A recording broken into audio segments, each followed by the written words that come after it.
triste, dévote, peu littéraire, ville de guerre et de garnison. À l'heure des réseaux sociaux, un avis susceptible d'alimenter le plus mortel des bad buzz pour tout office du tourisme qui se respecte. C'est pourtant ce qu'écrit un certain Honoré de Balzac à propos de Besançon dans Albert Savarus, roman de 1842, dont il place l'action entre les murs de cette ville. Et Balzac connaît Besançon. Septembre 1833.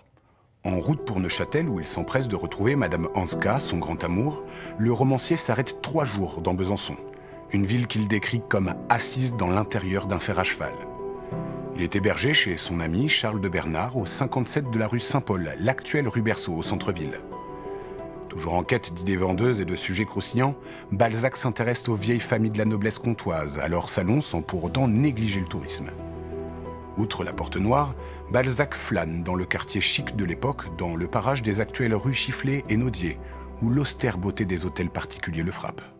C'est dans ce cadre qu'il imaginera les déboires de son héros, l'ambitieux Albert Savarus, un jeune avocat parisien mystérieux et passionné. Tout le contraire du notable bisontin typique tel qu'il apparaît sous la plume de Balzac, c'est-à-dire snob, routinier et conservateur. Dans le roman, son personnage fait tourner les têtes, excite les jalousies, ses projets politiques dérangent. Mais hors de question de te spoiler la fin. Lis ce chef-d'œuvre de cruauté, qui fait bien sûr écho à cet autre monument de la littérature française, paru 10 ans plus tôt. Je veux bien sûr parler du Rouge et le Noir de Stendhal et de son héros, Julien Sorel. Besançon y joue donc un rôle central, mais bien moins cruel que dans la chronique balsacienne. C'est que Stendhal, l'auteur du roman, n'est lui jamais venu à Besançon. Écoute ça. Enfin, il aperçut une montagne lointaine, des murs noirs. C'était la citadelle de Besançon. Besançon n'est pas seulement une des plus jolies villes de France, elle abonde aux gens de cœur et d'esprit. Nettement plus sympa, n'est-ce pas?